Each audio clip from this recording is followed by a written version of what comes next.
I was one of those lucky kids. Back when having a cell phone meant you were cool.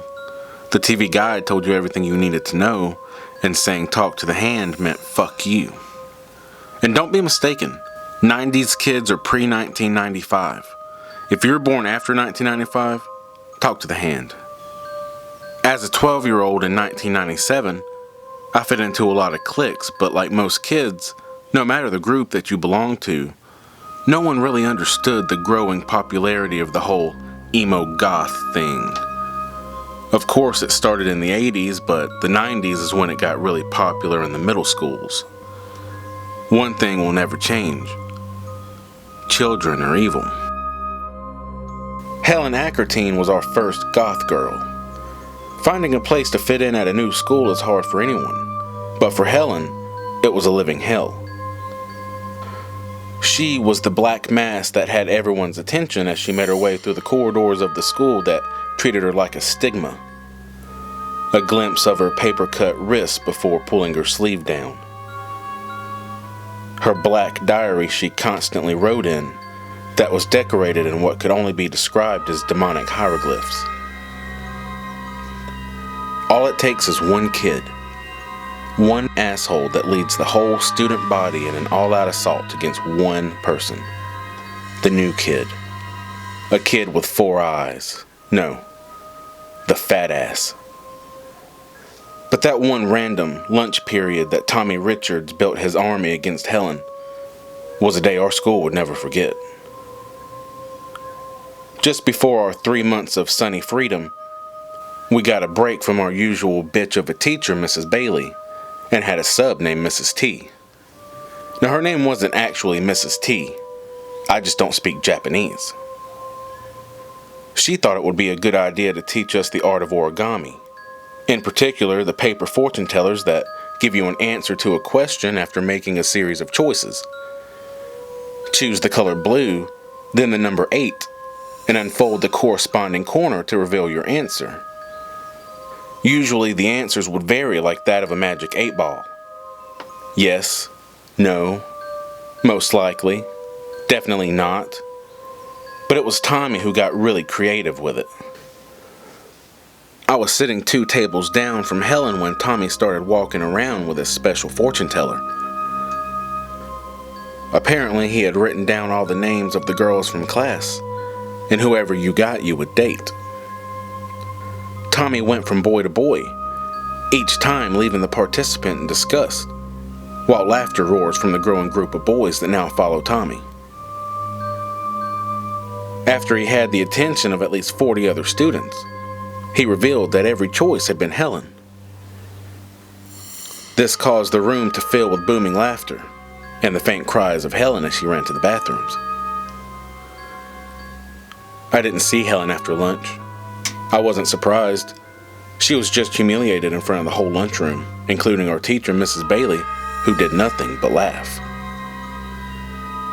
Imagine everyone's surprise when Helen walked back into class at the end of the day at 2:45 and sat down, placing a very particular paper fortune teller on her desk. Black with strange markings. Obviously, everyone was intrigued. Helen had never participated in the weekly fads, so this raised a lot of interest. Of course, Tommy was the first to confront her. "I see you made a paper fortune teller," he mocked. "Would you like to try?" she said. "Pick a symbol." A smug grin slid across Tommy's face. "Why, so you can get me back for yesterday?" "Okay, I'll play." Tommy pointed to one of the 4 symbols. After an unknown number of shuffles from the fortune teller, it was time to choose the number. But there were no numbers. Instead, each choice was just a simple word. Hate, evil, fear, and pain. The word fear leaves Tommy's mouth before Helen reveals his answer. 1 week. What the fuck does that mean? After a scalding from Mrs. Bailey, Tommy sits down as she approaches Helen. "What's this?" Mrs. Bailey asked. "This is my paper fortune teller. Would you like to try? Choose a symbol." Helen said. Mrs. Bailey points to a symbol. Next, says the word pain, before the words, "one day" was shown. I don't get it, she said. Sit down, class is starting.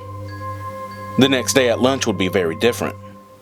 Instead of Helen sitting alone at the corner table, kids were lined up to see what her fortune teller was about, all leaving confused and dissatisfied.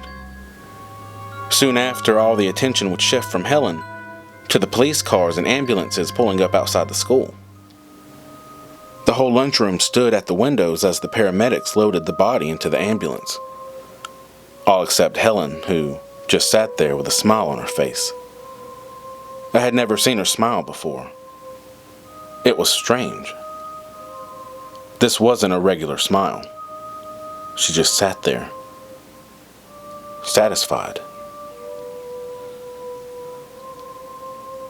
We spent the rest of the day in the gym watching documentaries. We had no clue why. My parents met me as I stepped off the bus. That's when I learned Mrs. Bailey had died. She was the body that was rolled out on the gurney. I didn't understand. She seemed fine in class. 2 days later, Amber, the girl that was first in line to get her fortune, died in a car accident. Her dad hit a pothole, causing her to accidentally inhale a plastic straw and choke, like a goddamn sea turtle. The next day, the twins and Jimmy Davis all died by their fortune's time. Over the course of a week, the class had dwindled down to just me, Helen, and a handful of other kids, including Tommy, who had changed. He wasn't the big popular bully that he usually was. He was quiet, reserved, scared. After Mrs. T excused herself to the restroom, Tommy was on his knees in front of Helen's desk, begging her not to let him die today. His tears dropped to the floor as he attempted to force words through his sobs, but he was too late. Tommy's body hit the floor, just as multiple heads hit their desk. All that was left was me and Helen, who was sitting there, smiling. I never saw Helen after that day. I wondered if the reason for her coming to our school was similar to the reason she left. 14 kids had died all within a week of Helen's fortune teller.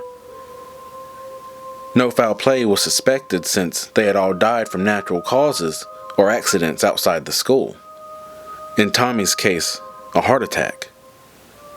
It was the fear of death that actually killed him. One thing's for sure. I'm glad I didn't get my fortune that day.